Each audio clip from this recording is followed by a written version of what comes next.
যে মেয়েটাকে পুরো বাংলা মিঠাই হিসেবে চেনে, যার হাসিমুখ দেখে লাখ লাখ দর্শক টিভির সামনে বসে পড়ত, সেই মেয়েটা যখন হঠাৎ করে শৈশবের এক ভয়ঙ্কর আতঙ্কের গল্প নিয়ে স্ক্রিনে ফেরে, তখন বুঝতে হবে এই কামব্যাক কোনো সাধারণ কামব্যাক নয়। হ্যাঁ, কথা বলছি টলিউডের হার্ট থ্রব সৌমিত্রিষা কুণ্ডুকে নিয়ে। লেটেস্ট রিপোর্ট অনুযায়ী হইচইয়ের নতুন প্রজেক্ট আতঙ্ক বা আতঙ্কর হাত ধরে ফিরছেন আপনাদের প্রিয় সৌমিত্রিষা, আর এবার তার বিপরীতে দেখা যাবে জনপ্রিয় অভিনেতা অভিষেক বসুকে। কিন্তু এই নতুন জুটি আর এই গল্প নিয়ে হঠাৎ কেন এত চর্চা শুরু হলো? সবাই যেটা ভাবছে আসল ঘটনা কিন্তু সেটা নয়। এই গল্পের ভেতরে লুকিয়ে আছে এমন কিছু ডার্ক সাইকোলজিক্যাল সত্যি আর পারিবারিক নোংরামির গল্প, যা শুনলে আপনার গায়ের রক্ত হিম হয়ে যাবে। কেন সৌমিত্রিষা এমন একটা ডার্ক ক্যারেক্টার বেছে নিলেন?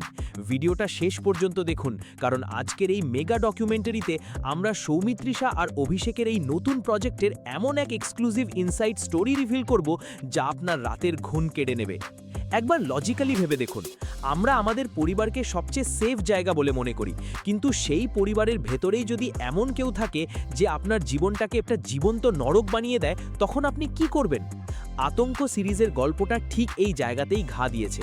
গল্পের নায়িকা পূর্বা শৈশবে এমন এক ভয়ঙ্কর শারীরিক আর মানসিক যন্ত্রণার শিকার হয়েছিল, যার জন্য সে মানুষের ওপর থেকে বিশ্বাস হারিয়ে ফেলে, কিন্তু অভিষেকের ভালোবাসায় সে আবার নতুন করে বাঁচতে শুরু করে। তবে গল্পের আসল টুইস্ট বা ডার্ক সাইডটা হলো, বিয়ের পর পূর্বা যখন ওর স্বামীর কাকার বিরুদ্ধে এক ভয়ঙ্কর অভিযোগ তোলে, তখন পুরো পরিবার পূর্বার বিরুদ্ধেই দাঁড়িয়ে যায়। একজন নির্যাতিতা মেয়েকে যখন নিজের পরিবারের বিরুদ্ধেই একা লড়তে হয়, তখন সেই মানসিক যন্ত্রণাটা কতটা ডেডলি হতে পারে।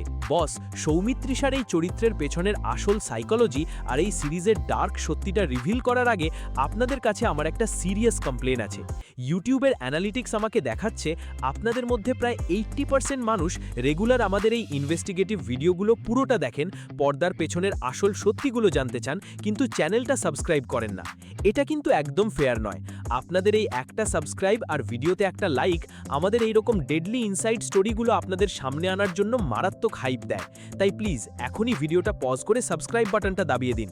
করে দিয়েছেন? Thank you. চলুন এবার ফিরে যাই সেই সাইকোলজিক্যাল মিস্ট্রিতে। এখান থেকেই শুরু আসল ঘটনা। মানুষের সাইকোলজি কতটা অদ্ভুত, তাই না? সমাজের একটা বড় অংশ এই চাইল্ডহুড ট্রমা নিয়ে কথা বলতে ভয় পায়। সৌমিত্রিষা নিজেই এক ইন্টারভিউতে বলেছেন, নারীদের নিয়ে যে গল্পের প্লট আবর্তিত হয়, সেই রকম গল্পই আমায় বেশি টানে। তিনি চাইলে অন্য যে কোনো টিপিক্যাল রোম্যান্টিক চরিত্রে কামব্যাক করতে পারতেন, কিন্তু তিনি এমন একটা ডার্ক আর কমপ্লেক্স চরিত্র বেছে নিলেন কেন? কারণ তিনি জানেন আমাদের সমাজে এমন হাজার হাজার পূর্বা লুকিয়ে আছে, যাদের শৈশবের ওই অন্ধকার সত্যিগুলো আজও কেউ শোনে না। এই চরিত্রটা কোনো সাধারণ অভিনয় নয়, এটা ওই নির্যাতিতা মেয়েদের হয়ে কথা বলার একটা সাহসী পদক্ষেপ। আর এই জায়গাতেই সৌমিত্রিষা প্রমাণ করে দিয়েছেন যে তিনি শুধু একজন গ্ল্যামারাস নায়িকা নন, তিনি একজন অত্যন্ত ম্যাচিওর আর্টিস্ট। এবার আসি অভিষেক বসুর চরিত্রে। অভিষেকের চরিত্রটা আমাদের সমাজের সেই পুরুষদের আয়না, যারা সত্য আর পরিবারের মাঝখানে আটকে পড়ে। ভাবুন তো, আপনার স্ত্রী যদি হঠাৎ করে আপনারই পরিবারের কোনো বয়স্ক ও সম্মানীয় মানুষের বিরুদ্ধে এমন মারাত্মক অভিযোগ আনে, আপনি কি করবেন? আপনি কি স্ত্রীর কথায় অন্ধবিশ্বাস করবেন, নাকি পরিবারের সম্মান বাঁচাতে সেই সত্যিটাকে চাপাধাপা দেবেন? এই দ্বিধা বা টানাপড়নটাই এই গল্পটাকে একটা মারাত্মক সাইকোলজিক্যাল থ্রিলারে পরিণত করেছে। বস, আতঙ্ক শুধু একটা ওয়েব সিরিজ নয়, এটা আমাদের সমাজের বন্ধ দরজার পেছনের অন্ধকার সত্যি। সৌমিত্রিষা আর অভিষেক বসুর এই নতুন জুটি যে অডিয়েন্সের মন জয় করে নেবে, সেটা আর বলার অপেক্ষা রাখে না। আপনাদের কি মনে হয়, শৈশবের ট্রমা কি সত্যিই মানুষের পুরো জীবনটাকে শেষ করে দিতে পারে? আর এই নতুন জুটিকে আপনাদের কেমন লাগছে?